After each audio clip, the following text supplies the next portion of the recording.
Bienvenue à 7 minutes pour revenir à l'évangile. Nous examinons avec vous ce soir la suite de notre enseignement sur le piège des titres en milieu chrétien.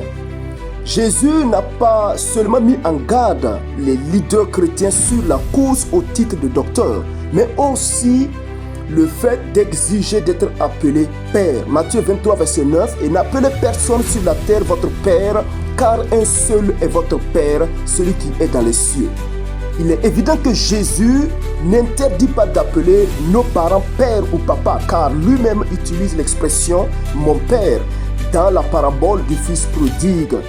La Bible ne dit-elle pas « honore ton père et ta mère » ? Culturellement, nous avons l'habitude d'appeler nos géniteurs père ou papa, ainsi qu'à ceux qui ont l'âge de nos parents. Il n'y a donc pas de mal en cela. Pourquoi donc Jésus interdit d'appeler Père? Examinons avec vous 5 types de pères dans la Bible. Premièrement, Dieu le Père. Il est le Père de notre Seigneur Jésus-Christ. C'est pourquoi Jésus est le Fils unique du Père. Une expression qui veut dire qu'il est de la même nature que Dieu lui-même. Moi et le Père, nous sommes un, disait Jésus dans Jean 10, verset 30. C'est pourquoi d'ailleurs les Juifs cherchaient à le faire mourir. Pourquoi? Parce qu'il appelait Dieu son Père, se faisant lui-même égal à Dieu.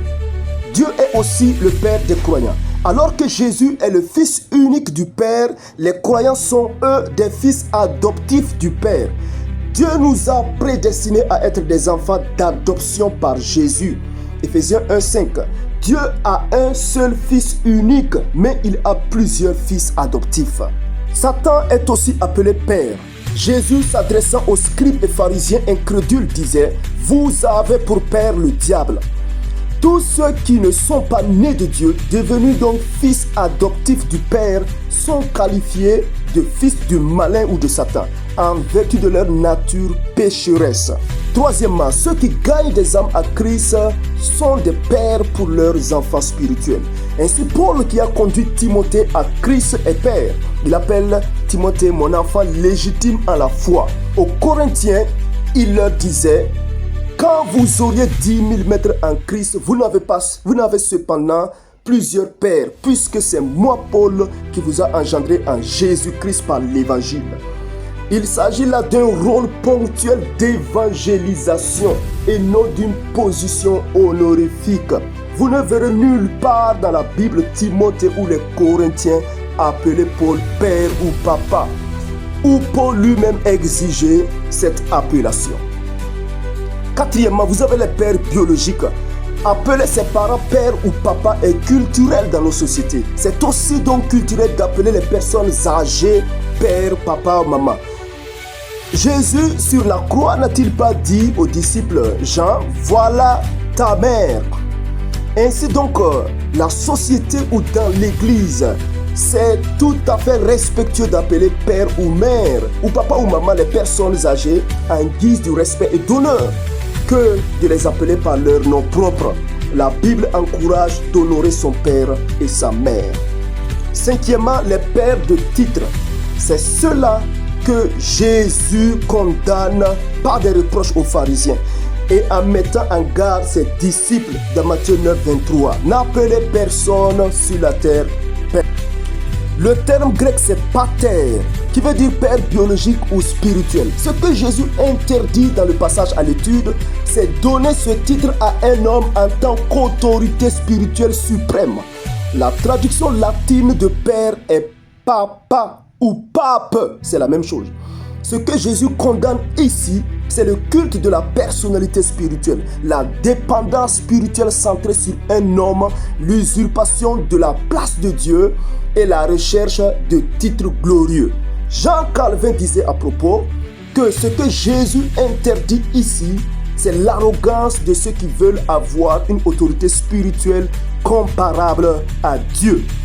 Aujourd'hui, vous avez des titres par endroit tels que docteur père, tel que prophète père, le général mon père, l'archibishop major, le prophète des nations, le patriarche et bien d'autres.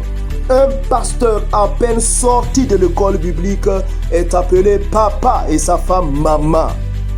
Le piège, dans la plupart des cas, vous verrez donc un homme de 20 ans ou de 30 ans qui exige que des vieux de 80 ans leur appellent papa. Sinon, c'est pour eux une insoumission ou un manque de respect à leur leadership.